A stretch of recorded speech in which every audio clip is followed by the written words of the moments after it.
السلام عليكم ورحمة الله وبركاته. معكم مازن مقطع جديد. الفيديو ده شرح مخصوص للناس اللي طلبت ان هي ازاي تحمل عربيات في لعبة تراك سيميوليتر التيميت. فالنهارده انا هقول لك، بس قبل ما نبدا جزاها تعمل لايك شير سبسكرايب تفعل زر الجرس وبس كده. يلا بينا نبدا الفيديو بتاعنا. ادخل، بتبقى دي واجهة اللعبة قدامك. بتنشئ شركة للعربيات النقل، ولما انت بتدخل بيبقى انت اساسا عندك عربية نقل مخصصة تشتغل عليها. طب انت دلوقتي عايز تشتغل على عربية ملاكي مش على عربية مقل، ازاي تعملها؟ عندك كلمة كارير، وعندك كلمة اونلاين، وعندك كلمة داونلود دي ال سي، وعندك كلمة سيتنجز. هتخش على دي اللي هي داونلود دي ال سي، هتخش عليها.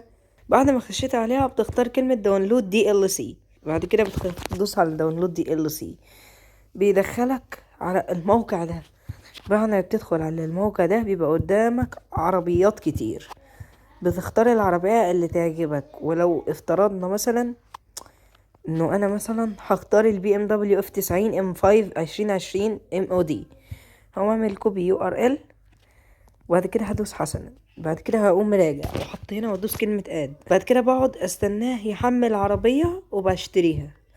دلوقتي يا جماعة انتوا اول ما تحملوها يبقى عندكم عربية واحدة بس. انا عندي اتنين لان انا كان عندي واحدة. المهم، اول ما بتتحمل عندك العربيه بتدوس على حسب طبعا، شوف انت معاك فلوس كام، يعني اختار عربيه على قد فلوسك.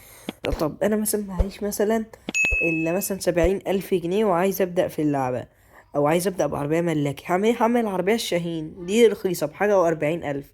لكن لما يبقى مثلا معاك فلوس كتير وعايز حمل عربيه من اي العربيات التانية. المهم عندك كلمه enable دي هتدوس عليها.